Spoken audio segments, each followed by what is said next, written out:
इसलिए मेरे नबी के यारों ने बाद अज़ नमाज सवाल किया, या रसूल अल्लाह, हमने आपको देखा, आपने यहाँ नमाज पढ़ाई, फजर की नमाज, फिर हमने आपको देखा आप मुस्कुरा पड़े, आका राज क्या है? मेरे नबी ने फरमाया, ओ मेरे यारो, कयामत का मंजर मेरे सामने आ गया था।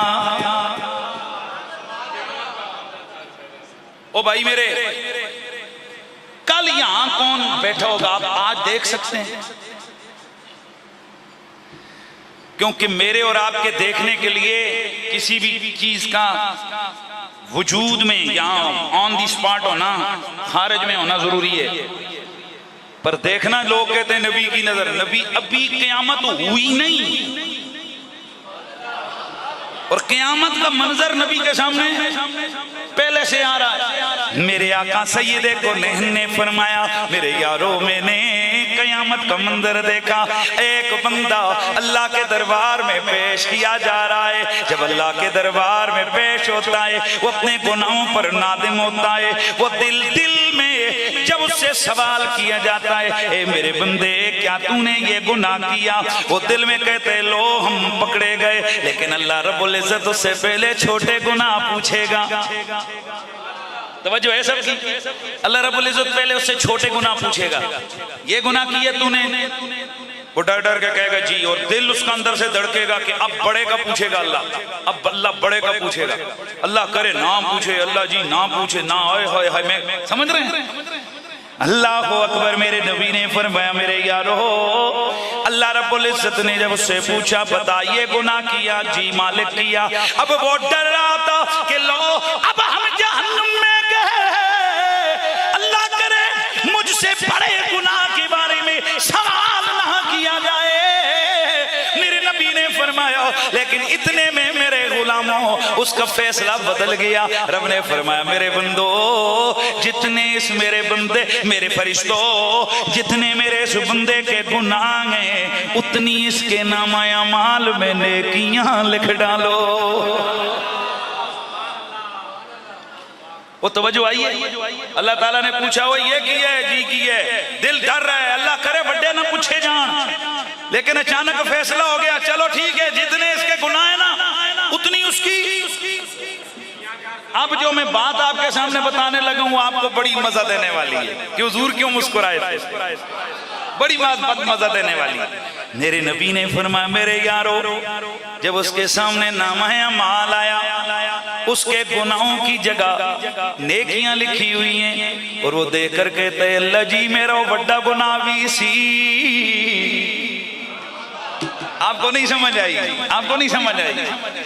अब जब वो अपने नामा अमाल को देख रहे हैं ना, तो वो कह रहे, वो मेरा एक वो गुनाह भी था, वो नहीं लिखा हुआ, यानी उसके बदले की नेकी नहीं लिखी हुई, मेरा वो बड़ा गुनाह था। आका फरमाते हैं कि बस मैंने ये मंजर देखा ना, क्योंकि पहले कह रहा था मेरा गुनाह ना पकड़ा जाए, गुनाह सामने ना आए। अब जब नेकियां तब्दील हो गई, गुनाह नेकियों में बदल गए, अब कहते हैं, या अल्लाह वो गुनाह भी था, वो गुनाह भी था, वो गुनाह भी था। कज़ालिक युबद्दिलुल्लाहु सय्यिआति हसनात। रब फरमाता है, हमारे कर्म का रंग देखने तो यूं देखो, कयामत को लिखे हुए गुनाह आएंगे, हम बदल के नेकियां कर देंगे। कोई अक्ल में सोच सकता है? बोलो बोलो। हाँ, मौलवियों के फतवे और हम तो चाहें तो अभी कह रहे दाढ़ी मुन्ना है तो जनाजा कोई नहीं है जी, ये मुझे जी की नहीं तो यही कोई नाराज नहीं होना। मैं मिसाल दे रहा, ये क्लीन शेव है, ये तो बिल्कुल ही गया। खुदा के बंदो, ये नहीं है। किसी के कलमे को देखो ना, वो मजबूत है। क्या पता ये सारी कमाइयां, ये मैं हूं, ये सारी कमाइयां कर कर कर करके एक लफ्ज मुंह से ऐसा निकले जो अल्लाह और उसके रसूल के शायान शान ना हो, तो क्या अल्लाह ताला कुरान मजीद में क्या फरमाता है कि तुम्हारे अमाल जाया हो जाएं और तुम्हें पता ही ना हो। उलमा फरमाते हैं, ये ऐसे कि एक बंदे को पता है कि मेरा जेब में जनाब सोने के सिक्के भरे हुए हैं और पैसा जनाब जेब मेरा भरा हुआ है, लेकिन जब बाजार गया, जाके दुकान पे सौदा खरीदा, ऐसे किया, देखा जेब में है ही कुछ नहीं है, कटा हुआ है। एक वहां किसका गम, पैसे खो जाने का, दूसरा वहां एन मौके पे, वैसे अगर पहले पहले पता नहीं है मेरे पास तो बंदा पहले बंदोबस्त करता है। फरमाया यूं ही ख्याल करना, कोई ऐसा ना कर जाना कि कयामत वाले दिन तुम जाओ यहां से बड़े बड़े अमाल के जनाब बंडल लेके जाओ और आगे जाओ तो तुम्हारा हो ही कुछ नहीं। दोस्ताने गिरामी, हमने वक्त पे नमाज पढ़नी है इंशाल्लाह, वक्त पे दुआ भी होनी है। और मेरे चंद जुमले ये रह गए, हमने अल्लाह ताला से उसका अदल नहीं मांगना, हमने अल्लाह से उसका फजल मांगना। और हुजूर की उम्मत के लिए रब ने पता क्या कहा, 90 इबादी 90 इबादी अन्नी अनल गफूर रहीम। मेरे हबीब तू मेरे बंदों को जाके बता मैं बख्शने वाला हूं। वो बड़ी खास बात है यार, खास बात है। कुल या इबादी अल्लज़ीना असरफू अला अनफुसिहिम ला तक़नतू मिन रहमत। ए हबीब तू कह, तू बोल इनको कहे मेरे बंदो अगर अपने आप पर जुल्म कर बैठे हो तो खुदा की रहमत से मायूस। अब सवाल ये पैदा होता है कि ये अल्लाह ताला ने कहना है तो बीच में नबी से क्यों कहलवा रहा है? तू कह, बात नहीं समझे आप? भाई अल्लाह ने अगर हमें कोई देने तो दे दे, फजल देने दे दे, रहमत देनी है दे दे। कहा 90 नबी तू बता, कुल तू बोल, या अल्लाह तू खुद बोल ना, नबी क्यों? और कहा यही तो बताने लगा हूं, ये जो करम के दरवाजे खुले इसी नबी के सदके से खुले गए। यानी अल्लाह ने हमें जो भी दिया है ना, मैं आपको बड़ी गारंटी से। अच्छा मुझे बताओ जरा पढ़ो सूरत तौहीद क्या है भाई?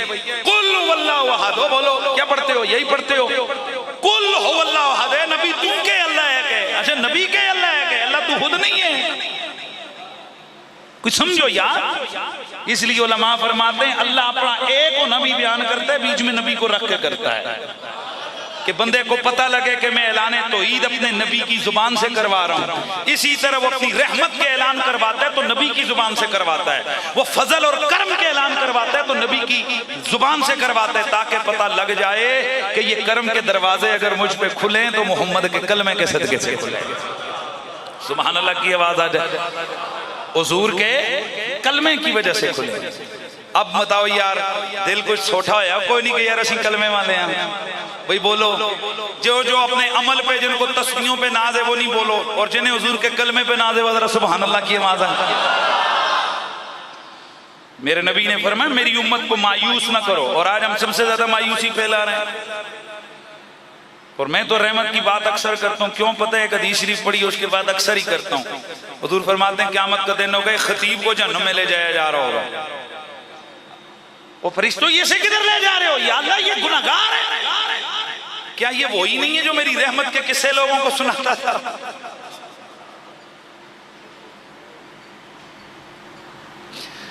मालिक है वही है, पर तेरी रहमत पे किस्से सुनाता था, अमल खुद नहीं करता था।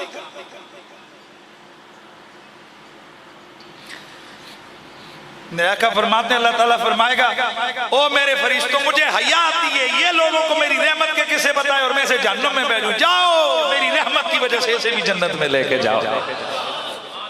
हमने तो हमेशा खुदा के फजल और करम और रहमत पे नजर रखी है। जे मैं वेखा अमला वल्ले कुछ नहीं मेरे पल्ले, जे मैं वेखा तेरी रहमत वल्ले बल्ले बल्ले बल्ले। आप लोग शायद आप लोगों का ये उज़र आपका काम आ जाए कि हमें तो अल्लाह जी पता ही नहीं था कि ये गुनाह है। हमारा तो कोई उज़र भी नहीं है साहिबो,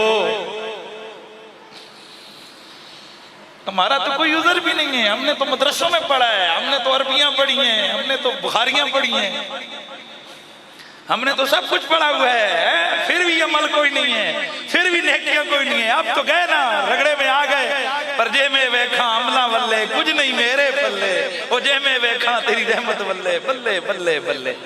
खुदा की रहमत और मौत को याद करें। हुजूर ने फरमाया कि जब बंदा गुनाह करता है उसके दिल पे दाग नुक्ता जंग लगता है, फिर करते करते जब वो तौबा कर ले मिट जाता है, ना करे दिल बिल्कुल उस तरह जंग आलूद होता है जैसे लोहा जंग पकड़ लेता है। साहबा हैरान हो गए, यार सुना जंग उतारने का कोई जरिया है ना? हुजूर क्या फरमाया तज़किरतुल मौत, जब बंदा मौत को याद करता है वो दिल का जंग उतरता है। कुरान की तिलावत करता है दिल का जंग उतरता है। मैं समझता हूं अल्लाह की कसम ये जो महफिल है ना, ये ख़त्म चैलम की, ये भी बड़ा अल्लाह की रहमतों में से एक रहमत है कि ये भी एक अल्लाह का एक अंदाज़े करम है कि इसमें आकर कम से कम हमें अल्लाह रसूल की कुछ ना कुछ बातें सुनने को मिल जाती हैं। केवल शाह साहब के इसाले सवाब की महफिल है, तो अल्लाह ताला ने कुरान मजीद में फरमाया कि सब फना हो जाएंगे, सब फना हो जाएंगे, कुल मन अफान, एक अल्लाह बाकी रहेगा। आगे क्या फरमाया, यार मेरी गल सुनो, मैं तुहानू जनाब पानी पिलावा पिला के आखा मजा आई, ये तो गल बनती है। शरबत पिलाऊं, खाना खिला के कहूं मजा आया, फिर बात बनती है। तो मैं थप्पड़ मार के आखा हुण मजा आई, नहीं समझ आई आपको? अल्लाह फरमाता है कि सब ने तबाह हो जाना है, सब खत्म, एक मैं रहूंगा।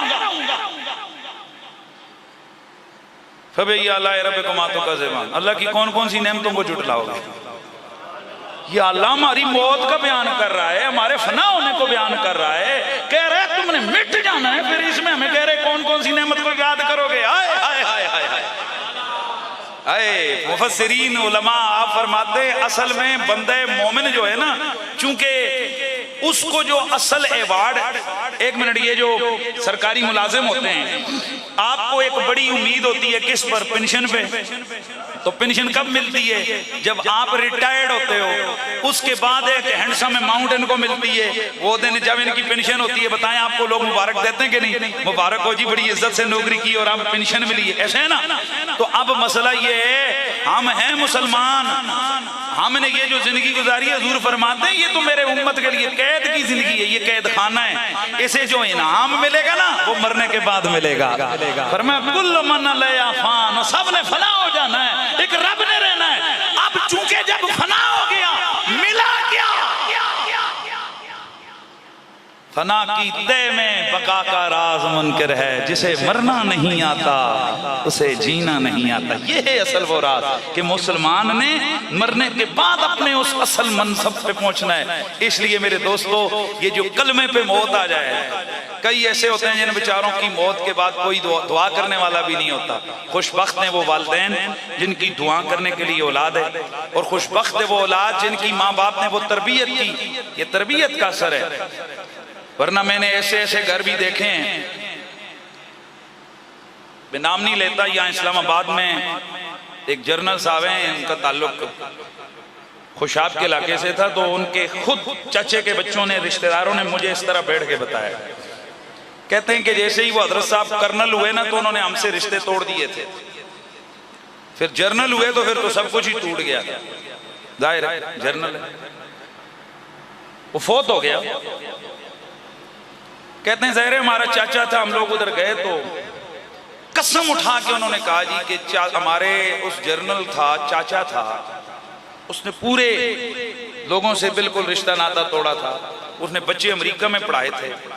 कहते हैं जी कि अल्लाह की कसम उठाकर कहा कि अब जब हम गए तो हमारे कज़नों को ये नहीं पता था कि अब हमने करना क्या है।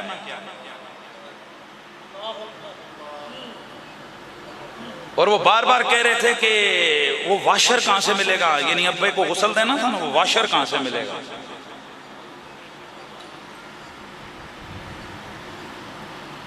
और कसम उठा के उन्होंने बताया कि वो 2-3 बेटे थे उसके, उनको जनाजे का नहीं पता था कि जनाजा कैसे पढ़ना है, क्योंकि जर्नल साहब ने पुत्र को बड़ी अंग्रेजी स्कूल में पढ़ा के माशाल्लाह डिग्रियां करवा के अमेरिका पहुंचा दिया था ना जी। लेकिन ये पता नहीं था कि इसके बाद, मरने के बाद मुझे पुत्रों की डिग्रियां काम नहीं आएंगी, सूरत यासीन काम आएगी। इसलिए मुसलमानों, मौत का भी ख्याल करो। ये सब एक मुसलमान है, वो जितना मर्जी है ऊपर चला जाए, उसको ये पता होता है मर के मैंने कब्र में जाना है और सवालों का जवाब देना है। लिहाजा अपने बच्चों को कुछ कुरान पढ़ा जाओ, यासीन कम से कम पढ़ा जाओ, इतनी तरबियत करो। मेरे अब्बा जी सारी जिंदगी, मेरी दादी साहब जब जाते आते तो मेरी दादी साहब की कब्र पे हम कहते अब्बा उधर जाने, तुसी फिर उधर कब्रिस्तान। हर वक्त वो हर शाम को, हर मगरिब के वक्त वालिदैन के लिए दुआ करते। आज शायद ही कोई ऐसा मौका हो कि मेरी दुआ में मेरे वालिद ना आते हैं।